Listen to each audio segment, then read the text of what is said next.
Good morning, South Beach.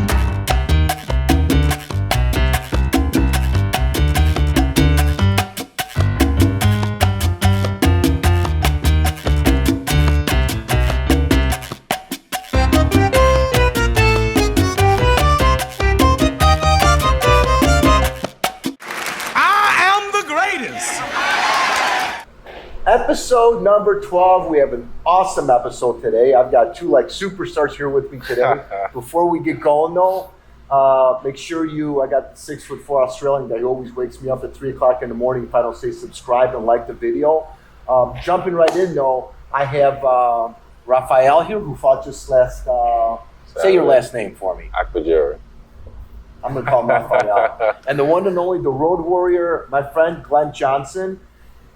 He's fought everybody. We'll get into him a little bit later. But the reason they are here is that last Saturday they put on a showdown here in Miami at the DoubleTree Hotel. I got the honor of commentating on the fight. I thought I was going to be up till midnight being miserable because I like to sleep by 10. But I had a great time. I wound up watching him fight. I don't know what I said about you, so don't take it personally if I criticize you at all. But first of all, you're from Nigeria, so let people know your background a little bit. I'm from Lagos, Nigeria, born and bred. I came to the United States when I was 17 years old on a basketball scholarship. And you played at Miami, right? Yeah, I played high school basketball for a little bit, for about 2 years. Then I was recruited to come to the University of Miami for basketball. I played here for 4 years.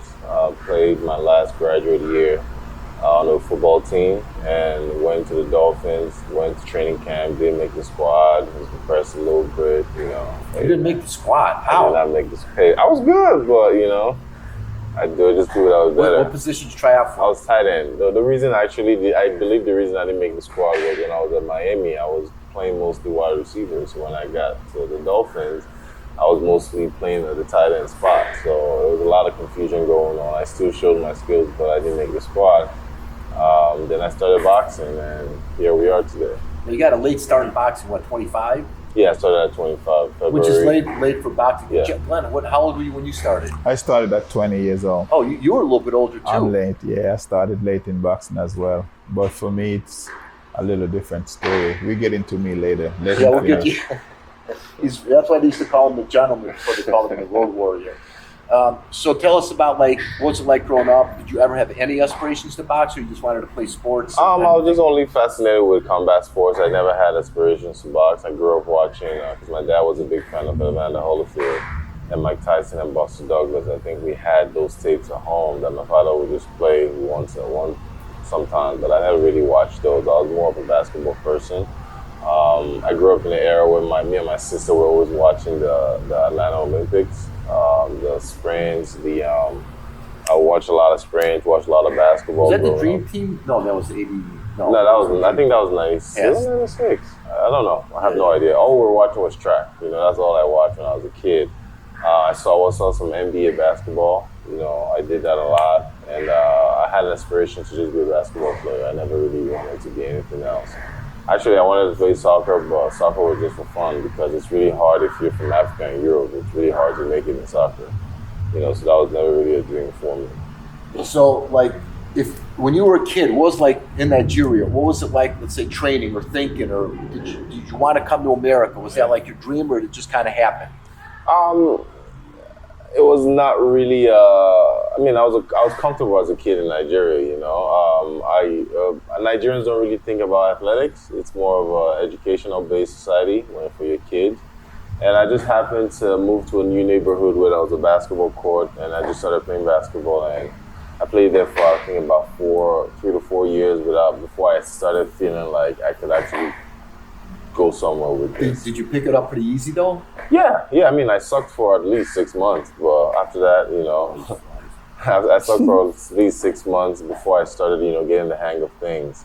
And when I started getting the hang of things, I was also tall, and it was relatively easy for me to compete. How tall are you? Because people may not know. I'm 6'8", 6'8" and a half. You're that tall. Yeah.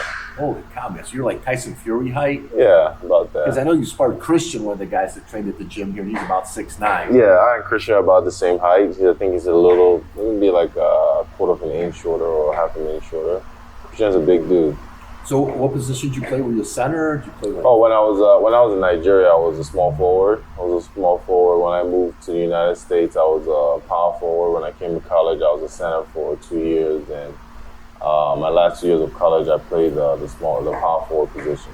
How'd you do in college for college ball? A lot of guys probably went to. I know we're going to be doing this, guys. Can't get rid of the flag. So a lot of the guys, any of the guys you play with, make it to the NBA? Oh yeah, most of the guys I played with made the NBA. You know, the guys I played with and against. When I was from high school, my friend Buddy Hield was in my high school.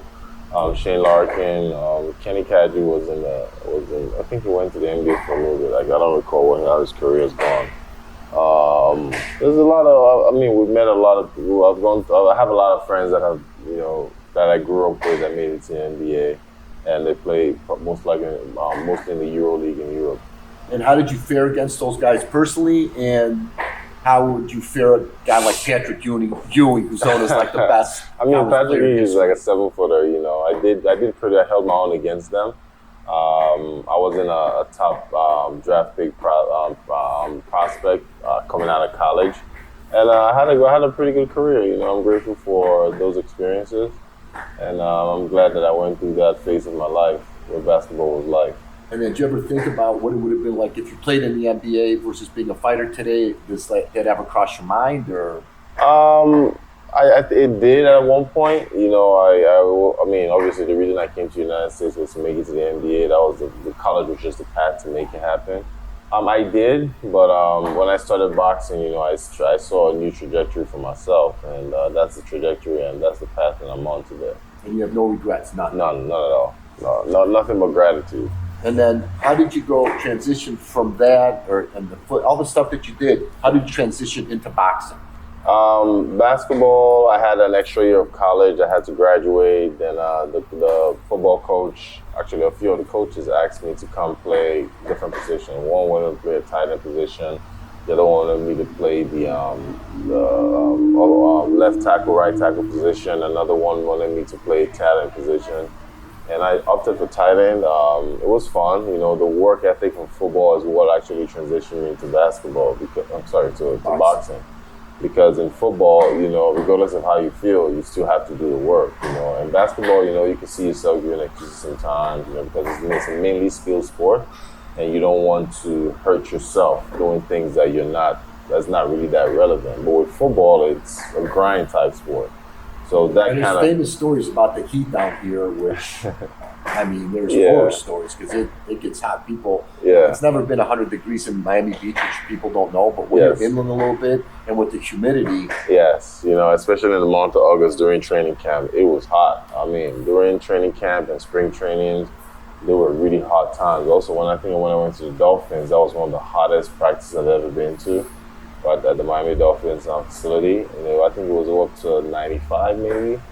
95 with 100% humidity. You know, that's good. Humidity helps. Like, you know, it's not dry heat.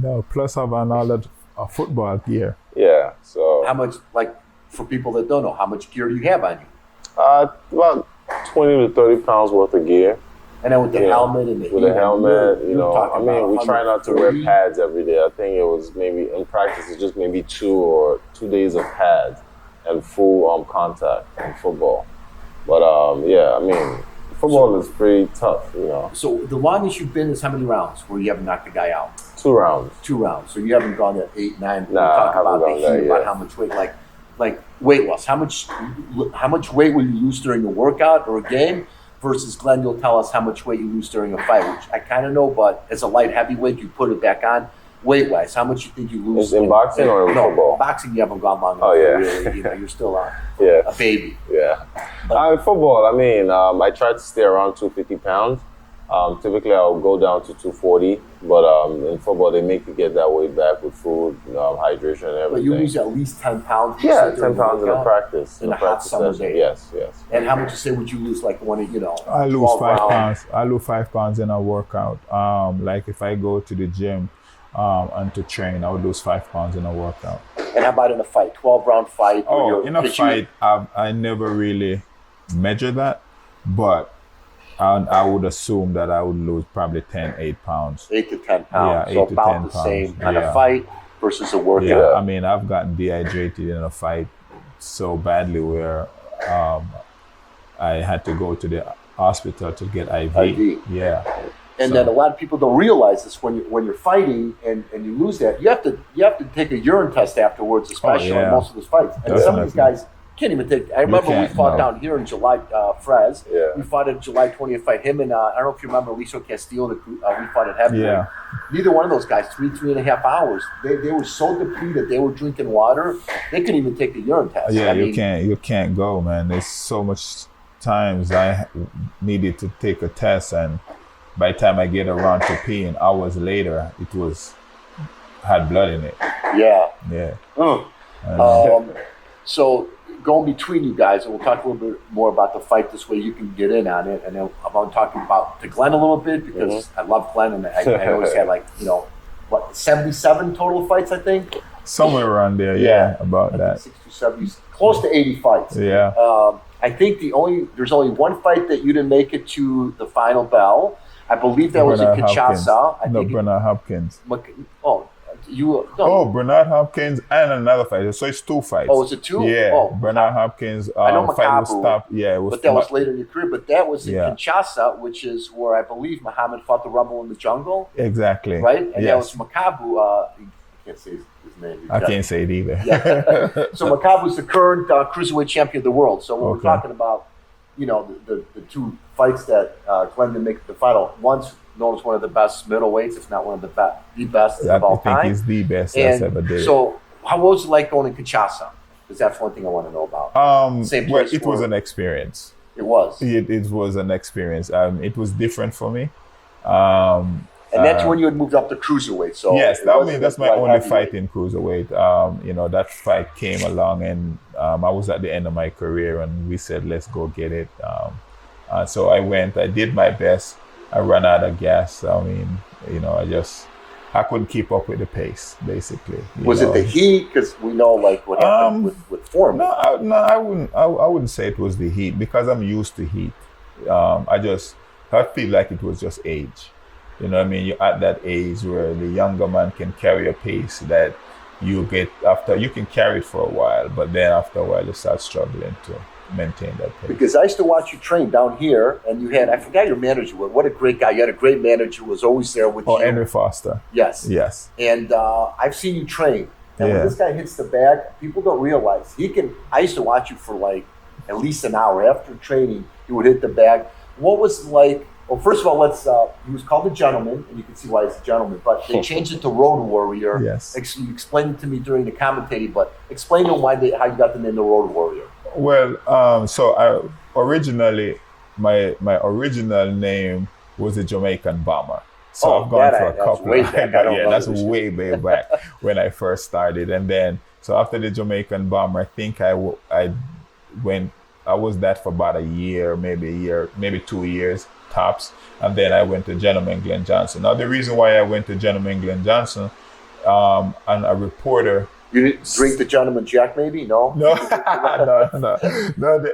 A reporter said to me that, he interviewed me and he said, man, you speak like a gentleman. You carry yourself, conduct yourself. I've dealt with a lot of sports athletes and, you conduct yourself differently. So I was taken to that. And so I named myself Gentleman Glen Johnson.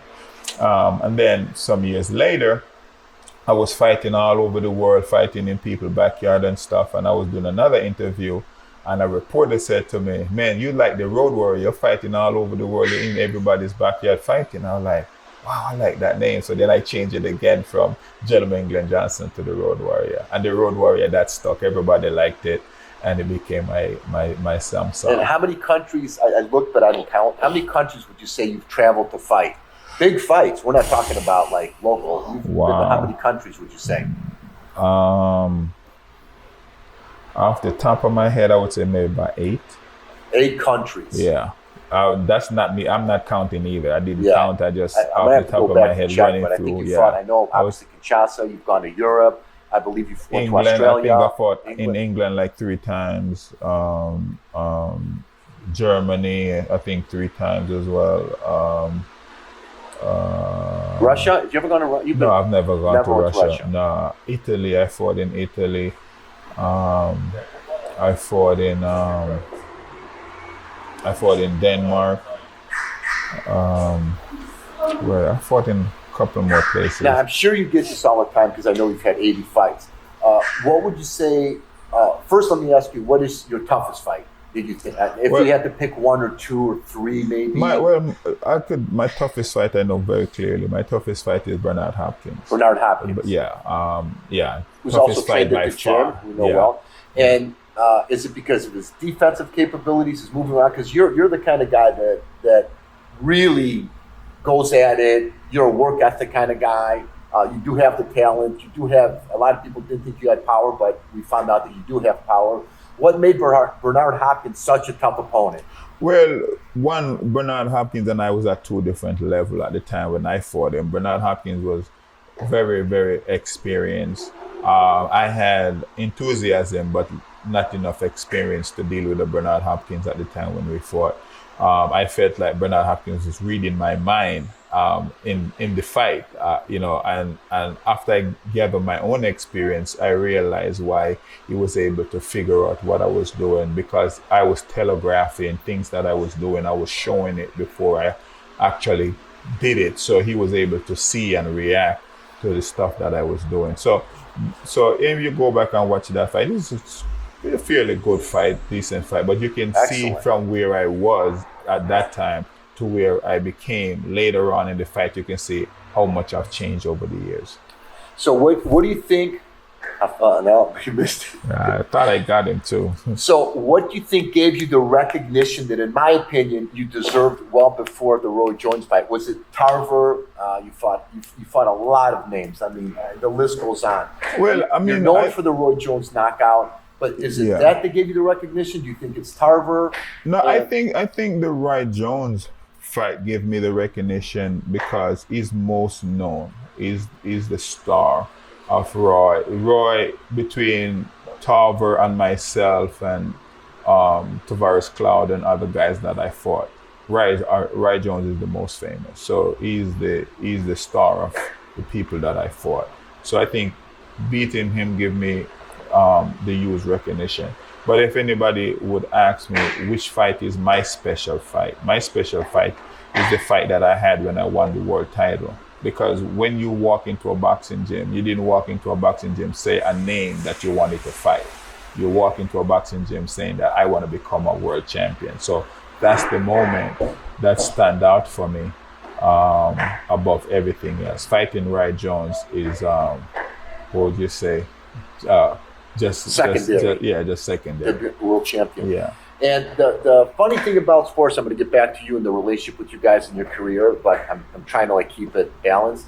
What people don't realize is he's fought Bernard Hopkins, for instance, and you beat Tarver, you beat Roy Jones, but then Bernard Hopkins, who lost to Jermaine Taylor, moved up to light heavyweight, and he beat Antonio Tarver, which nobody thought he was going to do. Right. So it goes to show you that any given night, style makes fight. Weight divisions, styles, that anything can happen in a fight. You never think Kinshasa that nobody picked Muhammad Ali to knock out George Foreman, who was 8 years younger, and nobody's ever stopped George Foreman.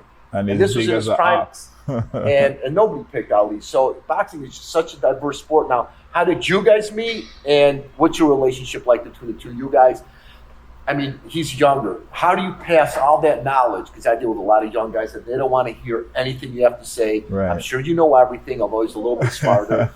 How did you guys meet, and how did you form the relationship to kind of take him under your wing?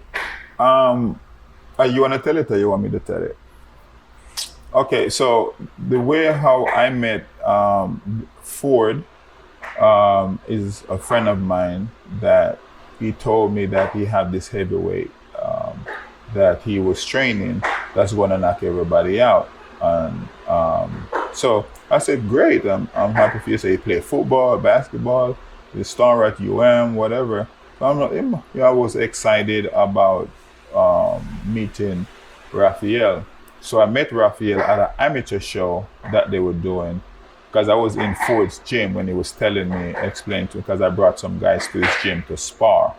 So I met Raphael at an amateur show, and I was like, "This is the guy I was telling you about." And like, so we met there. And was he fighting at the show, or He was fighting. Yes, he was fighting that show, and I hung around because I was done with what I was doing and about to leave. But I wanted to wait for him to fight, to see him fight, because Ford was talking so highly of him. So he fought. I'm like, okay. I mean, I saw a lot of work that needed to be done, but he was impressive. He stopped his guy he was fighting. And I said to Ford, bye, I left. That's the only time that I ever saw him. And then I think, I'm not sure if the time frame, I don't know if it's a year later or some months later, could be somewhere in between there. I'm training another guy. His name is CJ. Everybody know him as CJ. His name is Courtney Jackson. And he also goes to UM, where he attends as well. Yeah. So CJ called me one day and said, hey, I have a heavyweight that's looking for a trainer, and he wanted to know who's my trainer and if he can get to talk to you. I said, yeah, bring him by. So I think he told Raphael where we were at the gym. The guy came. When I look, it's Raphael. So he and I have a conversation. He's telling me that him and Ford not on good terms, and I said, what's the reason? He wouldn't tell it to me. He still haven't told it to me up till today. I said, well, I'm considering training you, but I would have to talk to Ford first to find out what happened. Because you never know what, I could be a bad guy I'm taking. I don't know what's then happening. You're a so I'm trying, yeah, but I'm also a friend of Ford. So I called Ford. I said, listen, your heavyweight is over here. He said you and him having issues, and he looking for a trainer, and I'm consider training him.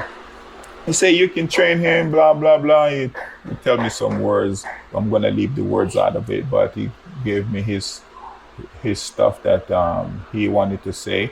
And I said, okay, so but it's cool if I start training. He said, yeah, you could train him, blah, blah, blah. I said, okay. So I called him up. I told him, say, yeah, I will start training you. And from that time forward, we start training. I think it's about 3 years now. 3 years. I'm thinking you have better memory than I do. So you've been quiet. We got to get you to talk a little bit. So how do you, obviously there's not much. He's a gentleman. I think anyone who watches this knows he's a gentleman. What has he taught you so far that, that maybe somebody else wouldn't have taught you? A guy like me or a guy like somebody off the street. What have you learned from Glen that nobody else can teach you? It's a good thing that you're with a trainer who has boxed, and not only has he boxed, he's boxed on the highest level and under the brightest lights. That nobody can teach you, no matter how good you are as a coach. If I'm teaching you something that I've been through, and I know the feelings, and I know the bad side, the good side, I've done it for years. I know how training goes. I know how high level competition, championship training, and championship competition goes.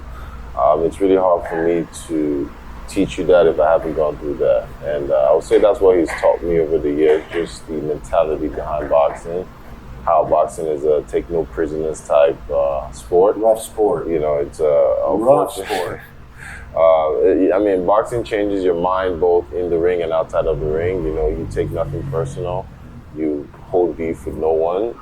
Everybody's trying to look out for themselves, and you have to understand that that's just the nature of the game. You have to look out for yourself, and the winner takes all. And whatever you do, you have to find a way to be the winner, win the sport, no matter how bad you look. Just win the fight. Yeah, and win this time and look at the next time. That's kind of like the famous thing, let's learn with a win than with a loss. A win's a win. That's what everyone says. Worry about looking good next time. If anyone knows in this 85.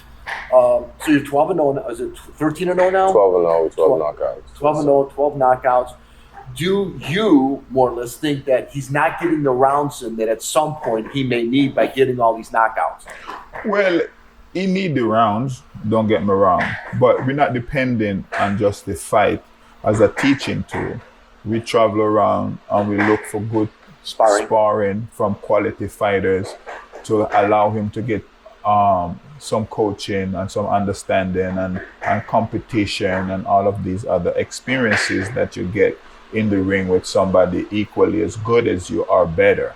That's my way of teaching. That's a part of my way of teaching. That's the way I came up through boxing. That's the way I learned. And that's the way I try to pass on that teaching, that knowledge. Have you sparred at a high level yet? Like, Oh yeah, absolutely. I mean, tell the people some of the typically high when people say, "Oh, you're knocking out people in 2 rounds, you're not gonna know how to box 8 rounds." I mean, I do this twice a week. Right. I spar guys like Christian. Sure. Christian, we go 4, 6, sometimes 8 rounds. We spar Philip. We spar Bakudere. We spar Olympians. We from Honora there, whoever. All the top level guys in the gyms. What's his name? Frank Sanchez. All these guys. We go around sparring each other. We try to go as many rounds as possible. So we know what high-level competition is, and You also spar Tyrone Spong. yeah, Tyrone Spong, Spong. multiple times, kickboxing legend, Sure. just so many people, and we know that, okay, in a fight, we might get a quick knockout, but in case the fight goes You're more ready than to 6 go. rounds, 6, 8. I'm always ready to go. So that's not a worry, because like at the end of the day, we practice that way and we do that every day, every week. So when that opportunity presents itself for us to go multiple rounds, we'll be ready. So give us a glide path, if you will, to where do you think you want to go from now? Let's say in the next year, what do you want to be in a year from today? In 2018, when I turned pro, we gave ourselves 4 years to be world champions. It's been 3 years, and we have about a year to go. How it's going to happen, I don't know. But we know we're gonna make it happen. We don't know who's gonna relinquish the belt. We don't know who's going to drop the belt. We don't know who's going to lose. We don't know who's going to win. One thing I know is that in a year from now, I will be knocking on the door of a world championship consideration. So out of the guys that are there now, we got Fury that's going to be fighting Wilder for the 3rd fight. You've got Anthony Joshua. I think he's fighting Usyk right now. So you got Fury, Wilder. You got guys like Dillian White, Joe Joyce. Who do you think, apart from you right now, has got the most talent, is the hardest kind of division that you would not want to face? I know you'd want to face anyone, but I don't fear any man. I mean, everybody comes with a different skill sets. Anthony Joshua is a very, very fundamental heavyweight. Makes very, very few mistakes. Very sound. Deontay Wilder he might not box you well, but if he catches you with his right hand, you will go to sleep. Tyson Fury is a ring general. He knows how, no matter what weight he comes in, he knows how to use the ring. He's very evasive and elusive. He might not carry a lot of power, but he knows how to score and win every round. Dillian White, he's okay. a little above average, maybe. Yeah. I don't really see. I think it's just for him. It's just experience. He's a tough guy. He'll stand there and train with you. He's a body snatcher. Do I think he's a better body snatcher than I am? I don't think so. But he's good at what he does, and he's up there for a reason. Joe Joyce? Joe Joyce is a guy I actually really, really respect, because he's a very... spar him? No, I never have sparred Joe Joyce. Hopefully one day we will. I really actually respect him as a boxer because he came in and started late. He's an Olympic silver medalist. His skill set is very underrated because people see him as slow, but he's the most effective boxer in terms of connect rate that I've ever seen. His jab is phenomenal. It's slow, but it'll get you. He has deceptive power. I respect his skill set. I just respect the fact that his skill set is very deceptive. Who else? Who else is up there? Marco Hunter. I don't think any other way. I don't rate him. Guys coming up like you, who do you see coming up in the next maybe year to 2 years? Oh, Philip is coming up. Philip is a guy that I spar in Tropical Park. He's actually a top prospect. The first couple times I sparred him, he was good. And he showed me another level of boxing that I had never dreamed, and I kind of had to work my way towards that. When I sparred him this year, I actually thought that he would stay at that level, but he actually has gotten better. He's a guy that before he would have to stop to throw combinations, but now he actually throws combinations and power combinations while he's moving, which is a problem. So that's another level that he's shown me that I have to get there. And it's gonna be really hard to break a guy like that, because you think he's running away from you, and he's really not. He's boxing you, and someone throwing combinations, including power punches in the move, is a very, very tough thing to have to deal with, because not a lot of guys throw punches while they're moving, even when they're chasing. And you see a guy who's running away from you and still throwing those power combinations. It's really hard and frustrating. What do you see as his strongest point and his weakest point? And I hate to put you like on the negative thing, but what's his best point and what's his weakest point where you think he needs to work on to get to the next level? Well, he just said it. His weakest point is moving and punching at the same time, understanding how the foot and arm work as you're moving to get your combinations off. That's his weakest point. His strongest point is just his fundamentals. When he's sticking with his fundamentals and using those fundamentals properly, he can hang in with any person that box. I mean, he doesn't have to fear any man. But when he's getting a little distraught, when he's starting to get a little confused and tied up, when he's not able to move his legs and arms in the proper format, that's his weakest point.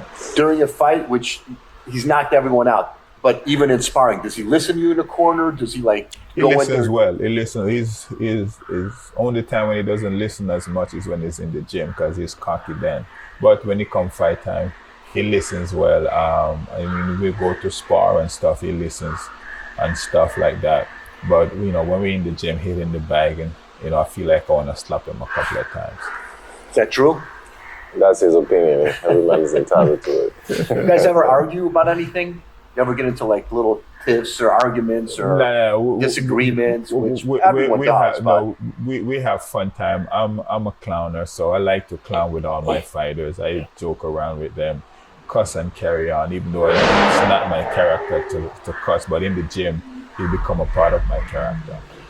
Now, one last thing I want to bring up. A lot of people don't understand the relationship between a trainer and a fighter. We've seen it in Rocky. We saw it like Ali, like I was close with Angelo. There's a special relationship that a fighter has with his trainer, and you can't change it. There's just something special to me about it. I mean, do you see that with him? Like, it's almost like your kid, or it's almost like somebody very close to you that you take it personally. Yeah. It's a bond between a trainer and a fighter. Bond. And there's a special bond there, and especially if it's a fighter that you bred, that you've been bringing from the grassroots all the way up, because everything that fighter, everything that fighter is doing, it's a part of you, and you want to see him represent all of the stuff that you put into him, and so it's I don't know how to put it into words. And that's why it's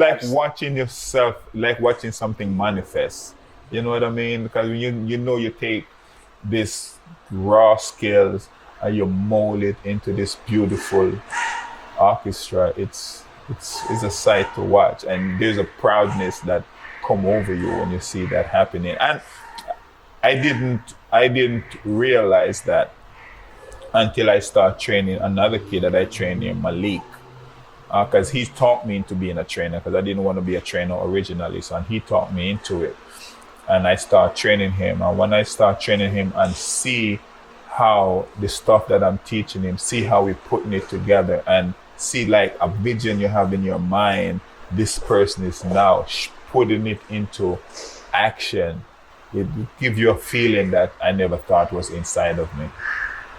And one last thing, do you get, before a fight, I mean, it's early on now, so you pretty much know that he's going to win, but as I've trained people at a higher level where anything could happen, championship levels, do you feel like you get more nervous than he does? Because the week of the fight, I'm like panicking, and I have no control of what goes on, and I lose my control. Do you feel the same thing with him? Well, no, I'm a little different than you, obviously, because I'm an athlete, and I've done it. And I know that panicking and all of those things that happen is wasted emotion. So I don't really operate like that. No, do I have concerns? Yes. And I always take him and give him my concerns. I tell him, listen, I need you. Because my concerns are mostly fundamental concerns. Like I said, listen, this guy threw an overhand right. So I need you to really, really pay attention to this overhand right this guy is going to be throwing, or his left hook or whatever. So those are my concerns. Technical things. Technical stuff. And I would go over those things with him and make sure that we have good understanding and make sure that I plant the seed, how important it is to me that he's paying attention to these things. So the fact that you don't have control like you did in your own fights, right? That the control that you've taught him is in his hands. It's in his hands, and it's for me to give him that control. Yeah, put an influence on it and put a good understanding on particular things. So he have a good, so look out for this and this and this. Even 2 or 3 things that particular opponent do well. I want to make sure that I plant that seed and he have good understanding of it going into the fight. Got you. So on any closing thoughts here, like, yeah, anything, want to promote the fights, you want to promote like anything that you have, just promote it, like Road Warrior. Well, yeah, you have the Road Warrior promotion, Instagram, follow us. You have Glen Johnson Boxing, Boxer. That's my Instagram, personal Instagram. Follow us there. And then our next show is November 6th, right? Yes, November 6th. November 6th. Are you Make guys sure bringing that me you back? come and support. Absolutely, man. Make sure that It's you not a guys question. come and look out for us and support and keep this little grassroots promotion keep growing. So we're looking forward to see you guys November 6th. Well, follow me on Instagram. That's my primary promotional tool for today. Before we go big time, then we can start doing television stations. But if you want to know on the news and the updates on what I'm going through in terms of training in my career, my Instagram is Raphael, RAPHAEL_Akpejiori, AKPEJIORI. Follow me, like, support. If you like and send me some money, I won't say no to that. Send all of us money. Me too. We'll take it. Me, Glenn, whatever. You got a whole burning in your pocket. We'll take your money. I need as much money as you can give me. So. Absolutely. Yeah, push it, man. We're going to push this out. So we'll take the money. I cannot tell you guys how happy I am to have him. This is just, I think he's going to go big places. I'm waiting for him, and I have to be nice to him because I want to keep commentating on the fights. Glenn has been hero, friend. I've been watching him for I can't tell you how long. I'm so glad he's here. He is a gentleman, and I can't say enough nice things about both these guys. I want to thank you guys both for coming. I had a blast calling the fights. If we get a chance to do it again, I'll try to get better and better at it. That's the man right there. He's the man. These guys are the guys. So listen, we enjoy having you, and we'd love to have you back. I loved it, man. I can't tell you. I never thought I would have as good a time as I did. I swear, I was like, oh man, like, why am I doing this? I could be home sleeping. I could be like, and then when I got there, man, I had a Coke and a bunch of junk food, sugar, and I was wound up the whole night. So if I said anything bad about it, don't take it personally. It was a Coca-Cola. So do the subscribe stuff for the Crazy Australian. Thank you guys for coming again. And this was episode number 12, and we will see you again. Thank you. Thank you.